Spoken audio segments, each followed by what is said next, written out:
आइए आज स्वतंत्रता दिवस मनाते हैं, आज़ादी के दीवानों की याद में कृत संकल्पित हो जाते हैं। दोस्तों, आज़ादी शब्द आज़ादी एक ऐसी चीज है जिसे शायद दुनिया में ऐसा कोई व्यक्ति है जो ना पाना चाहे, और हर व्यक्ति से अगर पूछा जाए कि उसकी प्रिय वस्तु क्या है तो वो है आज़ादी। और मनुष्य के लिए आज़ादी का बहुत ही महत्व है। बिना आज़ादी के मनुष्य किसी भी सुख सुविधा और किसी भी संपन्नता को महसूस नहीं कर होगी तो उसके आसपास, लेकिन महसूस नहीं कर पाएगा। दोस्तों, आज 15 अगस्त है और हमारा देश 75 वर्षवीं वर्षगांठ मना रहा है आजादी की। लेकिन इस आजादी को पाने में हमने क्या खोया और क्या पाया, ये हमें कभी नहीं भूलना चाहिए, सदैव याद करते रहना चाहिए। क्योंकि हम अगर इस आजादी का मोल जानना चाहते हैं, इस आजादी का मोल समझना चाहते हैं, तो तभी समझ सकते हैं जब हम इसको ये जानेंगे कि हमको ये आजादी मिली कैसे, ये आजादी हमने पाई कैसे। अगर हम ये भूल गए कि हमने ये आजादी कैसे पाई तो हम इस आजादी का मोल नहीं जान पाएंगे, और मोल नहीं जान पाएंगे तो हम ये आजादी फिर खो सकते हैं, या आजाद होते हुए भी आजादी को नहीं जी सकते। हमारे वो स्वतंत्रता संग्राम सेनानी और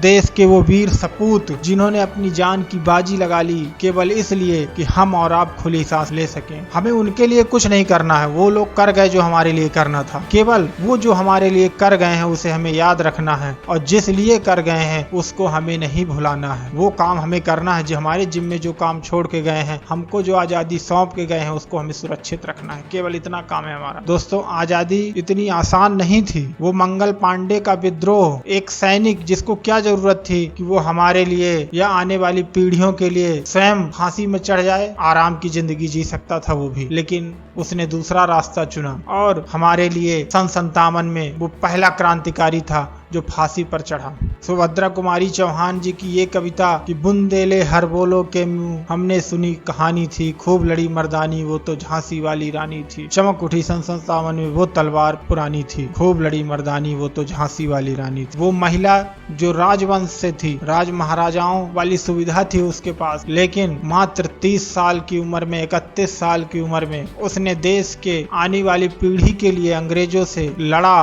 और हंसते हंसते अपनी जान गंवा दी। भूल न जाना उन दीवानों परवानों मस्तानों को जिन्होंने अपनी जान सिर्फ इसलिए दांव पर लगाई ताकि तुम और हम आज आजादी की इस दुनिया में सांस ले सकें। भूल न जाना भगत सिंह, राजगुरु, सुखदेव का वो हंसते हंसते फांसी पर चढ़ जाना। दोस्तों, ये आजादी इतनी आसान नहीं थी। मात्र 14 साल का एक लड़का, वो उम्र जिस उम्र में हम केवल खेलने और खाने और स्कूल जाने से आगे सोच भी नहीं पाते हैं, उस उम्र में उस लड़के ने आजादी के आंदोलन में शामिल हो गया। वो चंद्रशेखर आजाद, और आंदोलन में शामिल होने के कारण अंग्रेजों की क्रूरता देखिए कि उसे गिरफ्तार कर लिया, उस पर केस भी चलाया। उस बालक का जुनून देखिए जो हमारे बालकों और हमारे लिए था। केवल वो जानता था कि मैं जिस राह पे जा रहा हूँ उसका परिणाम क्या होगा, व्यक्तिगत रूप से और देश के लिए। तो उसने व्यक्तिगत परिणाम को न देखते हुए, व्यक्तिगत हित को न देखते हुए उसने देश का हित देखा। जज साहब के सामने जब पेश किया गया और उससे पूछा गया कि तुम्हारा नाम क्या है, तो बड़ी बहादुरी से चंद्रशेखर जी ने नाम बताया, आजाद। तुम्हारे पिता का नाम क्या है? स्वतंत्रता। तुम रहते कहाँ हो? जेल में। और सरेआम उसे 24 कोड़े लगाने की सजा सुना दी गई। एक और उसे कोड़े लग रहे थे, दूसरी ओर उसके मुंह से केवल वंदे मातरम, भारत माता की जय, जय हिंद के नारे